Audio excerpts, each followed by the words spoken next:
All right, mate. Yeah. Just been thinking, man. I just don't know how good an idea it is to do a whole web series about like one random plant. I'm just being honest with you. I think you're missing the bigger picture. I think you're missing the point, though. I was talking to the guys. And...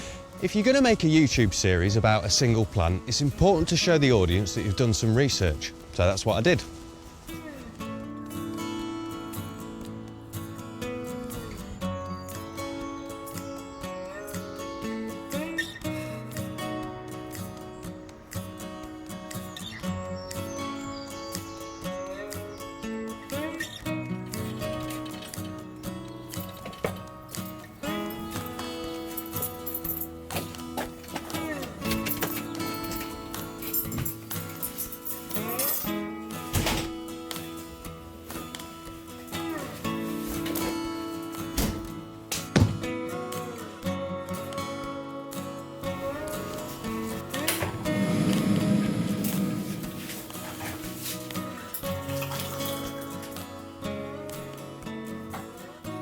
With tea in hand, it was time to knuckle down.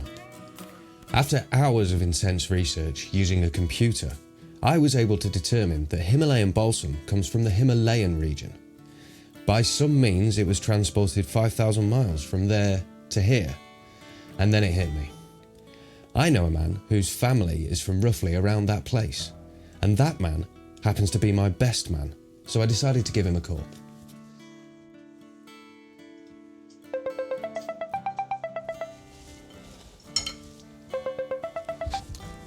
Hello, John, you alright? Hey up, mate. I've just been working on this thing and I was hoping I could pop over and talk to you about it. I'm a little bit busy at the moment. Can we maybe do it later in the week? It won't take long, just like 5 minutes. Yeah, alright. Nice one. I'm just going to London.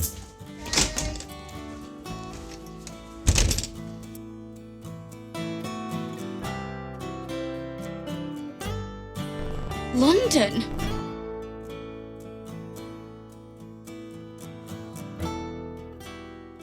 Hey, Duck, you all right? Yeah, I'm alright. Sam, mate, look, I know you're busy, but I just wanted to ask you a couple of questions about Himalayan balsam, if that's all right. Alright, okay. Well, what do you know about Himalayan balsam? I don't know anything about Himalayan balsam. Why would you think I would know anything about it? I don't know. I thought your perspective would be quite important, maybe? John, is this about you wanting to feel better about the British and its colonial exploits in where my family come from? I don't want to get into politics, you know. I think you better leave, mate. Yeah, I think I better have.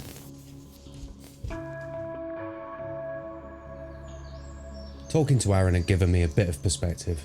I'd been too simplistic about this. I needed to find somebody who knew what they were talking about.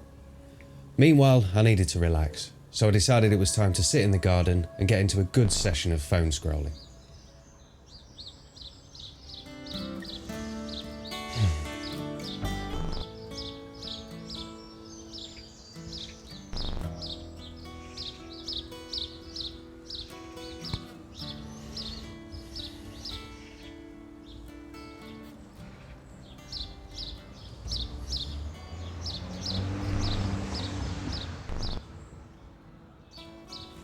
Oh, Daily Mail. Hello, operator. Get me Professor Corinne Fowler. Please hold while your call is transported.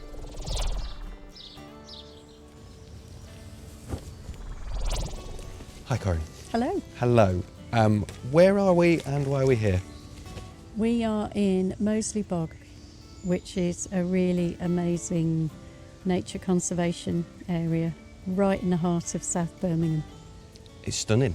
Yeah. I thought you directed me to the wrong place when I was coming up, actually, because it didn't look like the most greenest area, and suddenly we're in this beautiful woodland with ancient oak. Is that right? Yeah, really, really old oak tree here, and you would never imagine you were right in the middle of the city. Absolutely at all. not. No. Absolutely not. We're very fortunate. Yeah.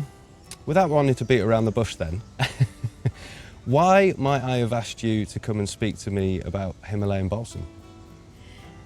I think it's because I'm interested in colonial history and the countryside, and so it all fits together in quite unexpected ways. Yeah, hit the nail on the head. That wasn't meant to sound like a quiz. Yeah, I wasn't quite sure what to answer with that one. It's a strange way of putting the question, but I'm on a journey to learn as much as I can about Himalayan balsam. It's an invasive species, which is a word that is tinged with controversy anyway. But what I wanted to ask you, and the reason, one of the reasons I wanted to speak to you was, what do we know about plants like Himalayan balsam and why are they in the UK? I think that's a really important question, because we tend to think of plants sometimes as separate from people, but the movement of plants doesn't just reflect the journeys of animals, but also the journeys of people. And so the British Empire is a really important historical context for the movement of plants and their distribution.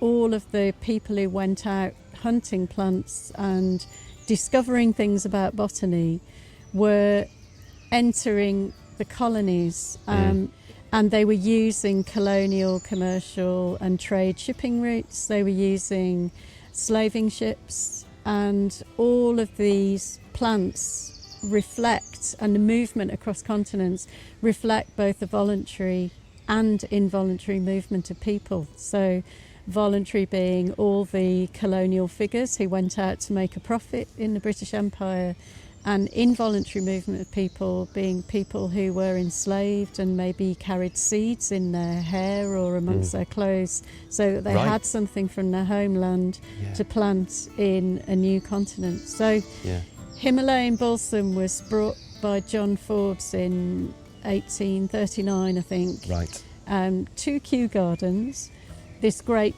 colonial hub of seed collection. And then it was found, I think, in 1855 around Middlesex and, in the home counties. So, full disclosure, it's probably time to mention that I've read your wonderful book, Our Island Stories. As we were saying before we started, not your only book, but I'm a really slow reader, so the only one that I've got through at the moment. It was brilliant and really inspiring. Here's a picture of it right here. It's your journey through British countryside, UK countryside, exploring colonial history. I think when it comes to empire and colonial history, there is a temptation to think that people involved at the time did it in all innocence, or were involved in all innocence, or it was just the done thing of the time and you didn't think any further about it. What do you think about that perspective of those individuals, let's say? Wordsworth plays a big part in the book, and that family, someone who's almost universally celebrated, or a national hero.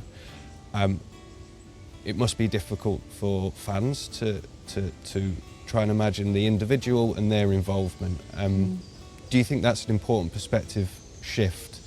Absolutely. And I think that when we have conversations about what our colonial history is and the colonial histories of our landscapes, I think it's important to do it in a way that it's not about guilt or shame, and we don't need to look at it through that lens. We can just say this is another layer of information about figures like Wordsworth, who tried to make money from opium in order to continue writing his poetry, and who knew that, and you can prove that he knew that. It's stark. Yeah, and it's just another perspective. There's Wordsworth a poet, there's Wordsworth a businessman. You look at them and you get two different but actually entangled stories. And it's a really important question to ask, because people often say, oh, he was just a man of his time. People like Cecil Rhodes and East India Company officials who were involved in all kinds of territorial battles and deposing the existing ruling structure in India, for example, or fighting opium wars. But many people disapproved at the time within Britain and, of course, far beyond. So there was a lot of anti-colonial feeling in Britain at the time of empire, at the height of empire. So there were people protesting against slavery and the slavery system. There were people calling for sugar boycotts. There were people who thought the East India Company officials were really corrupt. There was a massive trial of Warren Hastings, who was the first governor of Bengal. And so we must remember that, and also know that people were very concerned about colonial brutality in India and elsewhere, and the slavery system and the brutality of slavery. It was said that in some parts of the country people wouldn't even have sugar at all. They didn't have any sugar in their tea. Right. They wouldn't use it because of that. They were protesting. They were making a stand. They were making a protest against slave-produced sugar. I'm living in Manchester at the moment. There's a statue of Abraham Lincoln because of the letter that he wrote to the mill workers who decided not to use slave-produced cotton. In support of the enslaved people and the anti-slavery movement, and at their own expense. So there is a good, fine anti-colonial tradition in this country. Absolutely. So we've got lots of alternative heroes that we can look to. Absolutely. I'm incredibly grateful. It's been a really interesting conversation, Corinne. I've enjoyed it. Thank you so much for making the time, and thank you for suggesting Moseley Bog. Yeah, it's a beautiful place. I'm going to go for a rainy walk once I've put all the equipment away. And, another fun fact, Benjamin Zephaniah loved this place, the poet.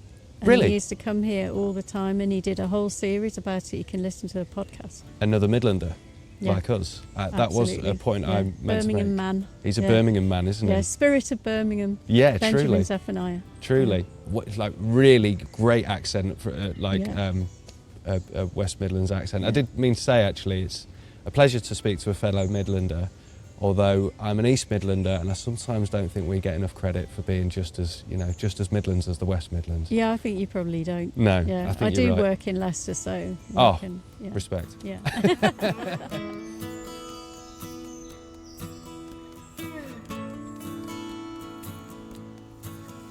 Hey man, this is a nice, lovely tree. It's a nice tree, isn't it?